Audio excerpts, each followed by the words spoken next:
Hello and welcome back. Today we are going to be taking a look at the different types of orders that you have available in the MetaTrader 5 or MT5 terminal that you get yourself over here. And let's get right into it then. First things first, before you start opening any new orders, you've got to understand something about the volume of the positions that you're going to be taking. So let's go through that one. Once each and every time you open any kind of position with us or any other company for that matter, you're opening them buying or selling a certain amount of assets, be it security, be it an asset, be it a stock, share, bonds, whatever it is. So first and most important thing to understand over here would be how can you see what kind of volumes are you going to be dealing with. So for the currencies, as you probably already know, you're mostly going to be dealing with hundreds of thousands, be it dollars, Australian dollars, Japanese yen, Canadian euro, Swiss francs, and whatnot. So first things first, let's consider different types of volumes for different types of contracts that you have over here in the terminal. First of all, let's go with the Euro USD, which effectively stands for the currency pair of euro to dollar. If you click on it with right mouse button, you should have, if you're using a laptop, of course it's going to be different, you're going to find a certain menu item called specification. If you click on that one, if you come over here, you're going to see a certain thing called contract size. Now this one tells you effectively what kind of volume are you going to be dealing with each and every time you buy one contract of that particular instrument. So whenever we are going to be buying or selling euro dollar, whenever we're going to be buying or selling, let's say, one lot, as it's called, we're going to be buying or selling 100,000 euro. Of course, the demo account is not that much money, but when you're just starting out, perhaps just trading with 100, 200, 500,000 dollars, it is a thing that is quite important to consider. Now, on the different assets, of course, things might be different. So, for example, if we are going to be trading on the Facebook stock, if we put it on the chart over here, and if we go to the specification, you can see that the contract size here is actually 1. What does that mean? That means that each and every time we open a new order for a volume of 1 contract, we are buying and selling exactly 1 Facebook stock. Not 10, not 20, not 100, not 100,000, just 1. That's quite important to understand. Another thing important to keep in mind is that there might be additional restrictions on the kind of volumes that you can trade with your instruments. For example, let's say we've chosen to go with Ripple, which is cryptocurrency, which is also perfectly available on our platform. We go into specification, we see the contract size over here is also 1. That means that whenever we choose to buy or sell any kind of Ripple trade, we're going to be trading with 1 contract corresponding to 1 Ripple coin. Quite intuitive. However, if we scroll down just a little bit, here you're going to see a certain thing called minimum volume. And this one actually puts an additional restriction on us because it's telling us that, yes, the actual contracts that we're going to be buying is represented by 1-to-1. So whenever we choose to buy 1 contract, we're buying 1 Ripple coin. However, the minimum position that we can open is actually 20 Ripple coins. And currently, with its price being at 28-29 cents, if you make a small calculation, it would be around $5, $6. Not so much, but definitely something to take into account. Now that we've got the volume covered, let's go ahead and see what kind of orders can we actually take over here on the platform. First of all, if you're using the default templates directly in the platform, you're going to see this nice window, which you can always turn on and off, just in case if it's bothering you. And over here, you're going to see the small window, which is going to allow you to buy and sell exactly what you need and how much of it you need. So let's say that we decide to take a position on euro dollar. I personally prefer not to use this panel over here because it doesn't give you that much information. I'd rather go for a new order panel because it's much more intuitive. But if you're going to be scalping, if you're going to be taking some short trades, you really want to save as much time as possible, and that effectively means saving time on clicks as well. So if you're going to be trading on short time frames, by all means use this panel. If not, use the regular new order button, or you can always go directly in your market watch, right click on the instrument that you want to trade, and go for new order. In that case, it would be GS, which is Goldman Sachs stock, but we don't really want that. Let's stick to the euro dollar for now. Let's go for new order and let's see what we have over here. So let's say we decide to purchase one contract of euro dollar. It's actually what's called forward contract. Let's go for one whole contract or lot, as it's commonly abbreviated to in the Forex market. So in this particular case, we're going to be buying, because we want to buy 100,000 euro on one contract. Now, whenever you choose to open a position, it's quite a wise decision to consider at which point not only you're going to be entering the market, but at which point you're going to be leaving it. And that can effectively happen in one of two cases. Either you make some profit, hopefully the one that you predicted you're going to make, or the market goes against you, hopefully by not that much, and you decide to leave it in order to cut your losses short. In fact, one of the best mantras of traders has always been and always will be: cut your losses short and let your profits run. This is what we do. This is what you've got to do. You want to stay profitable over the long term. And this is why I highly encourage you not to only open your positions each and every time by going with the right volume, because that's a given, but to also consider at the minimum what is your stop loss is going to be. Now, let's go through that moment for a bit as well. First of all, you probably already know the whole market has got two different prices. You got the bid price and you got the ask price. You got the price at which you're going to be buying the asset, and you've got the price at which you can sell the asset to others. These prices usually differ, and they differ in the negative way to you personally. What that means is that whenever you buy an asset and whenever you might choose to sell that position after you bought it, you're always going to be at a slight disadvantage, because the price at which you're buying an asset, the price at which you're selling it, usually, for the most part, they differ, not by much, but they do. So whenever you take any kind of position into consideration, whenever you enter in the market, you've got to consider that the price will have to go through at least some amount that is called conveniently spread before you're going to start to make any sort of money. So it's something for you to consider. In this particular case, the euro dollar is currently hanging at the level of 1.1852, so on and so forth. Of course, we got the difference between the bid and the ask. However, if we're going to choose to enter the market, we're going to choose to buy $100,000 with the type of accounts that we currently have over here. Actually, let's do that. Here we go. The order was opened, and if you come over here, you're going to see what it's doing and what it's all about. So we bought it. You probably can't see it over here, but we can read that the price at which we've opened it is 1.18521.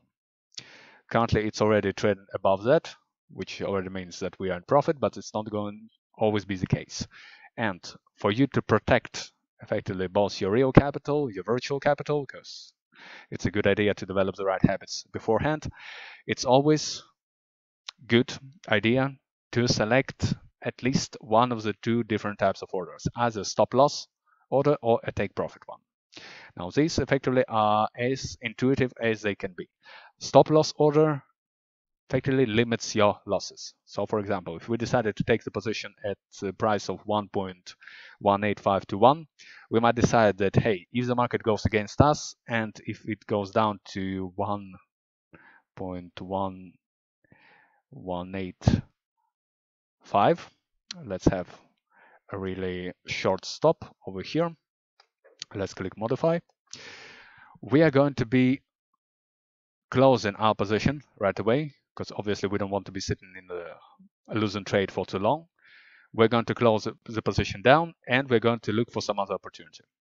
Why is that important? It's important for the same reason why I've explained beforehand. If you're entering the market, it can go in your direction and it can go against you. If you only plan for the market going in your direction, a lot of terrible things are going to happen the moment it doesn't. So in order to protect yourself, in order to protect your capital, in order to protect your effectively emotional well-being as well, because being a trader is psychological trade as much as it is mental, you've got to manage your emotions effectively, you've got to manage your capital effectively. So whenever you choose to enter or to take any kind of position, it's always a good idea to think, where do you think the market is going to go? So when are you going to close it for hopefully a profit? And what are you going to do if the trade is going to move against you? And this is where stop loss and take profit come into play. Whenever you open any kind of position, once again, always at the bare minimum set a stop loss. You can go without take profit. You can hold your position for as long as it runs, by all means. But whenever you enter in any kind of position, you always want to set your stop loss to limit your potential losses. Kind of obvious. Now, to make things a bit simpler, let's close this position over here and let's go through another one. Let's say we decided to take then position on the Facebook stock. Once again, let's go through procedure piece by piece.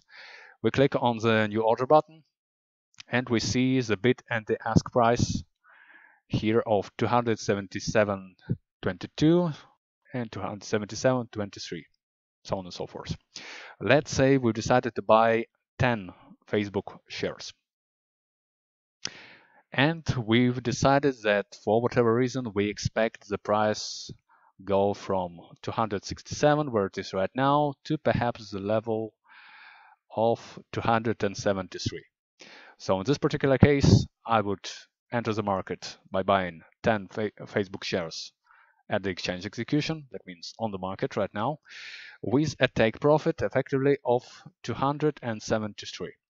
However, since I'm also considering what could happen if the market goes against me, I'm also going to protect myself by placing a stop loss order over here, just below this beautiful candle of ours, just over here.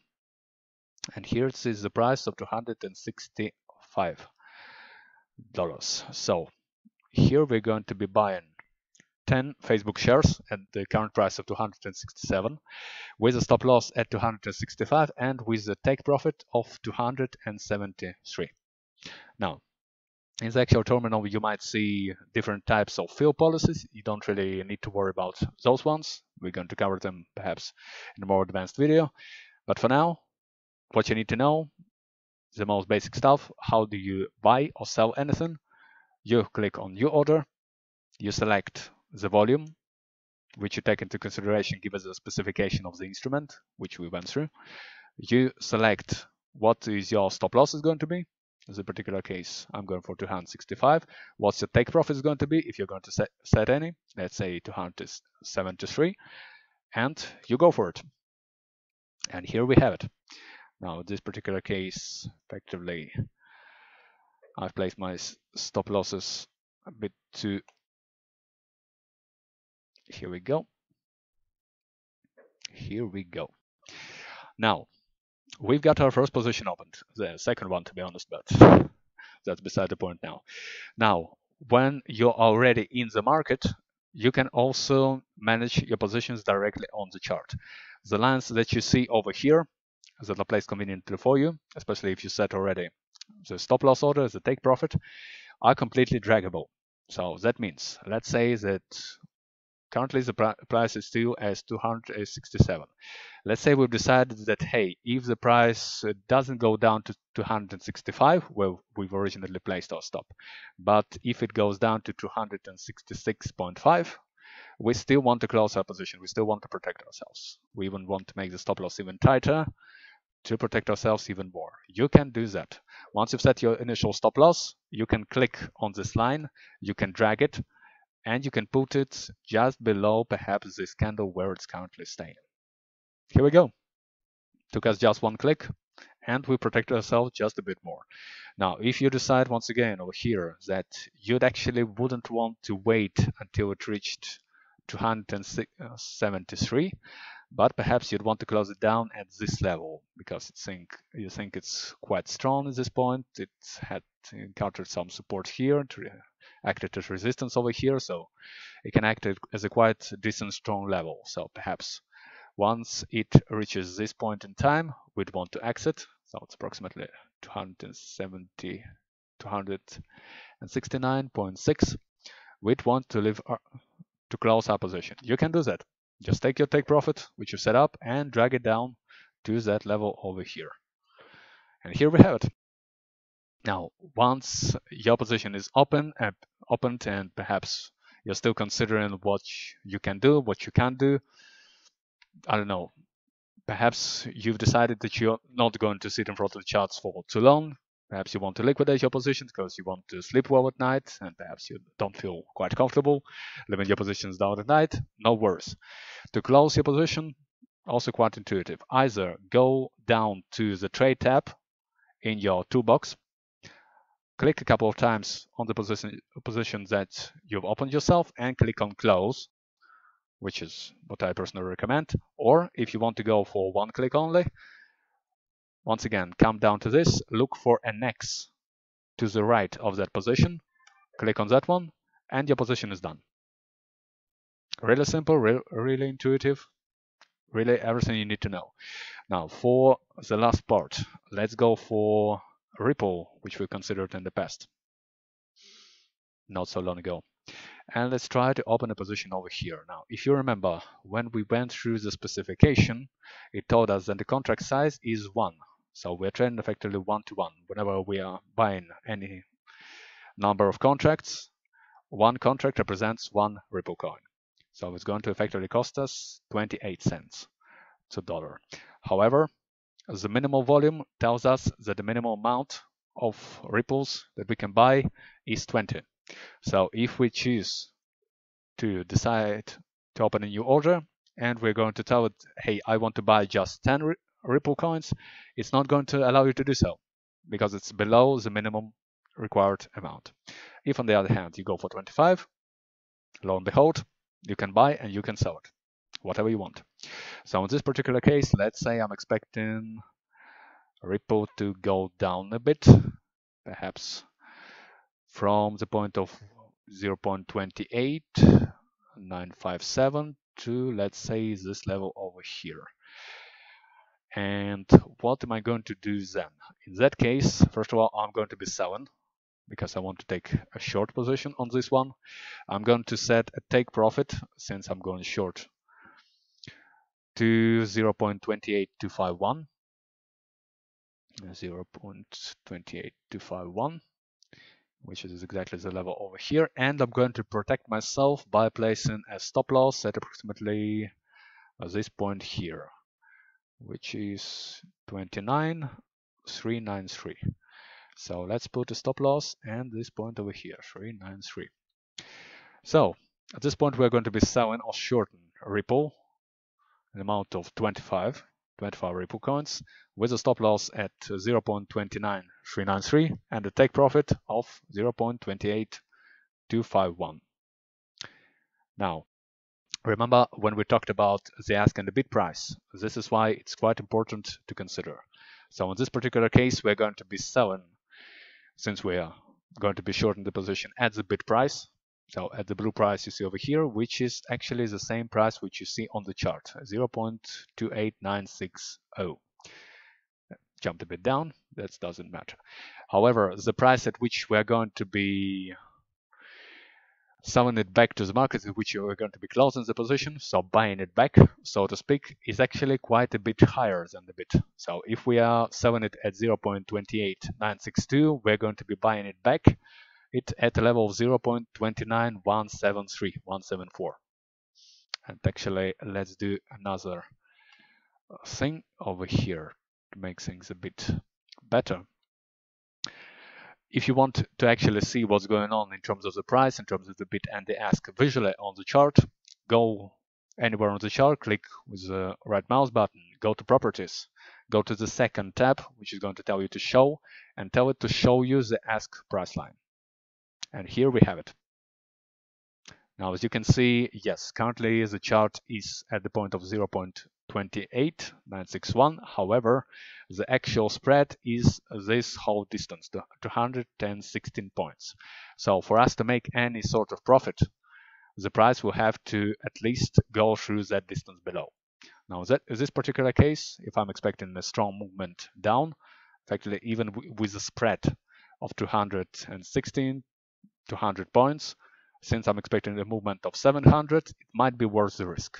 However, given that it's quite close to the stop already, unless I'm really into this position, unless I really believe in what I'm doing, I probably would pass.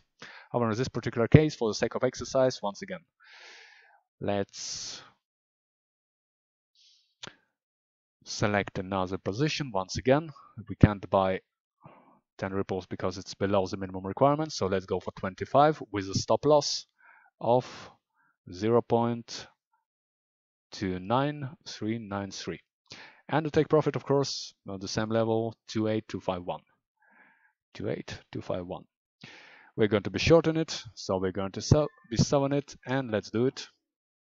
Oops. And that doesn't allow us to do it either. Why not? Because some assets have what is called trading restriction. Also quite important to understand. Some assets can only be taken in long only, which means you can only buy them. You cannot short them.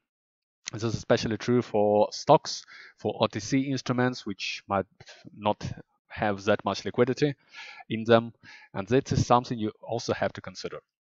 So, contract size, first and foremost, for you to understand what is the corresponding contract going to be in the size of your position, what is the minimal volume, what is the maximum volume, in case you're going to be trading with some really excessively high volumes, what's the volume step, so how much can you actually configure that position, and whether you have any kind of trade restrictions. Because if it's long only, for example, on the Apple, you're not going to have any of them. Actually, you do, because you've got the long only for now as well. You will only be able to go long on that particular stock, on that particular asset. If you can trade on it with a full trade, so for example in euro dollar, you're not going to have any restriction whatsoever on this one. So you got fill in everything, execution on market, trade, full access. Full access means you can short it, you can long it, you can do whatever you want with it. If you're only going for a long position, it's going to tell you that you only can buy it. For example, Bitcoin also allows us full access, but not Ripple. So as of now, there's not much liquidity we have over there, so it's long only. So what have we learned today? First of all, how do you actually open your positions? How do you configure the volume? What does the volume actually correspond to? What is a stop loss order? What is a take profit? What is the difference between the bid and the ask? How you can consider them visually on the chart. Once again, properties, show, ask, and bid line. I highly recommend you to keep both of them for you to understand visually what's going on in the market right now, especially if you're going to be trading some highly illiquid instruments, because the spread can be quite high over there. And you always want to keep in mind there any kind of restrictions in case there are any. Because if you can only go long on an asset, it doesn't even make any kind of sense for you to consider the positions for shorting. So, something to keep in mind. We'll be staying in touch. Stay tuned. The next time we're probably going to talk a bit more about all the different types of pending orders, because you're probably not going to be spending a whole lot of time in front of the charts all the time, unless your job allows you to do so. And in that particular case, it might really help you to know how to enter the market on some conditions which you can set up yourself. Anyhow, stay tuned. Talk to you soon.